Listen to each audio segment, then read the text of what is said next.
Ésaïe chapitre 26, verset 3. Tu garderas dans une paix parfaite l'esprit qui s'appuie sur toi, car il se confie en toi. Ésaïe chapitre 26, verset 3.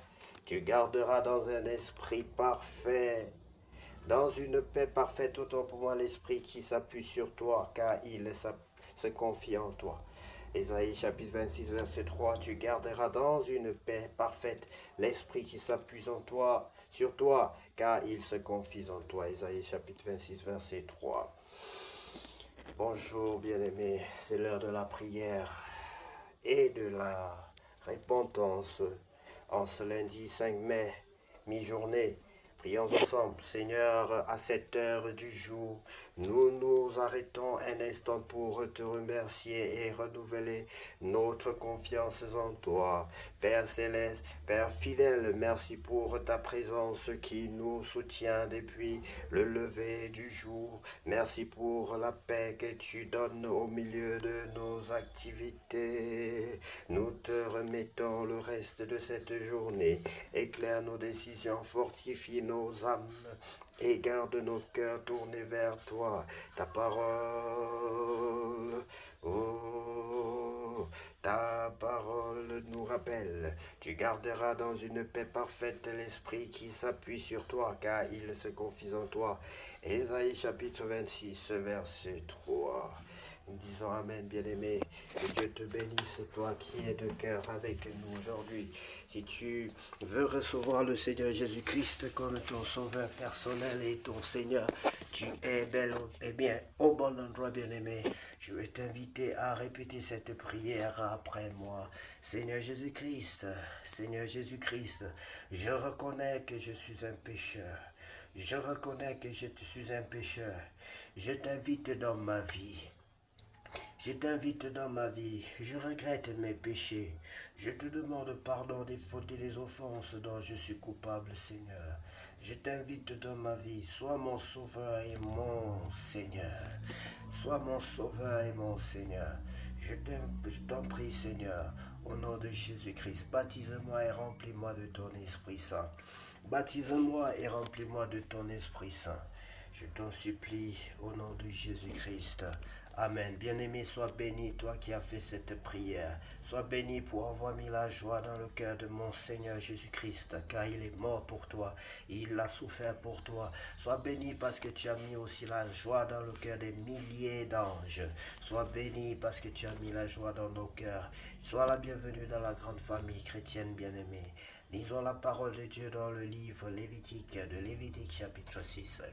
Loi de l'Holocauste, l'Éternel parla à Moïse et dit, donne cet ordre à Aaron et à ses fils et dit, voici la loi de l'Holocauste. L'Holocauste restera sur le foyer de l'autel toute la nuit jusqu'au matin et le feu brûlera sur l'autel. Le sacrificateur revêtira sa tunique de lin et mettra des caleçons sur sa chair.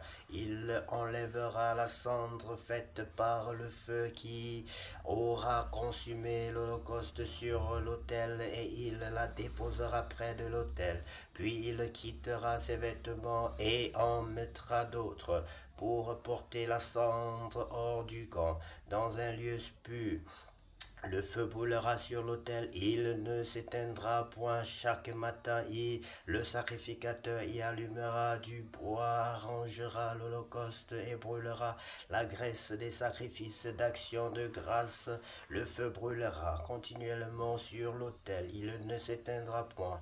Loi de l'offrande, voici la loi de l'offrande. Les fils d'Aaron la présenteront devant l'Éternel, devant l'autel. Le sacrificateur prélèvera une poignée de la fleur de farine et de l'huile, avec tout l'encens ajouté à l'offrande, et il brûlera cela sur l'autel comme souvenir d'une agréable odeur à l'Éternel. Aaron et ses fils mangeront ce qui restera de l'offrande, ils le mangeront sans levain dans un lieu saint. dans le parvis de la tente d'assignation. On ne le cuira pas avec du levain. C'est la part que je leur ai donnée de mes offrandes consumées par le feu. C'est une chose très sainte comme le sacrifice d'expiation et comme le sacrifice de culpabilité. Tout homme d'entre les enfants d'Aaron en mangera. C'est une loi perpétuelle pour vos descendants au sujet des offrandes consumées par le feu devant l'Éternel. Quiconque y touchera sera sanctifié. L'Éternel parla à Moïse et dit, voici l'offrande qu'Aaron et ses fils feront à l'Éternel le jour où ils recevront l'onction, 1/10 d'épha de fleurs de farine comme offrande perpétuelle, moitié le matin et moitié le soir. Elle sera préparée à la poêle avec de l'huile, et tu la porteras frite, tu la présenteras aussi cuite et en morceaux comme une offrande d'une agréable odeur à l'Éternel. Le sacrificateur qui parmi les fils d'Aaron sera oint pour lui succéder fera aussi cette offrande. C'est une loi perpétuelle devant l'Éternel. Elle sera brûlée en entier. Toute l'offrande d'un sacrificateur sera brûlée en entier. Elle ne sera point mangée. Loi du sacrifice d'expiation.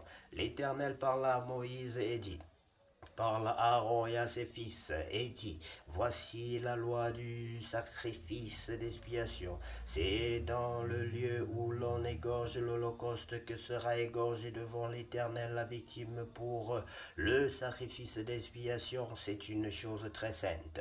Le sacrificateur qui offrira la victime expiatoire la mangera. Elle sera mangée dans le lieu saint, dans le parvis de la tente d'assignation. Quiconque en touchera la chair sera sanctifiée. S'il en jaillit du sang sur un vêtement, la place sur laquelle il aura rejailli sera lavée dans un lieu saint. Le vase de terre dans lequel elle aura cuit sera brisé. Si c'est dans un vase d'airain qu'elle a cuit, il sera nettoyé et lavé dans l'eau. Tout homme parmi les sacrificateurs en mangera. C'est une chose très sainte. Mais on ne mangera aucune victime dans la tente d'assignation pour faire l'expiation. Dans le sanctuaire, elle sera brûlée au feu. Bien-aimés, ce sont ici les prescriptions que l'Éternel donnait à Moïse par rapport aux pratiques qu'il devait donc observer. Et ces pratiques-là n'étaient rien d'autre que la préfiguration de l'histoire de Jésus-Christ, qui est le souverain sacrificateur, qui est le Fils unique de Dieu, qui en mourant à la croix va accomplir la loi dans le sens qui va nous faciliter la tâche. On n'a plus à pratiquer ces choses-là aujourd'hui, bien-aimés, à offrir les oiseaux, les moutons, les chèvres, parce qu'on aurait péché. C'est le sang de l'agneau, raison pour laquelle on appelle l'agneau immolé. Le Jésus-Christ est l'agneau immolé.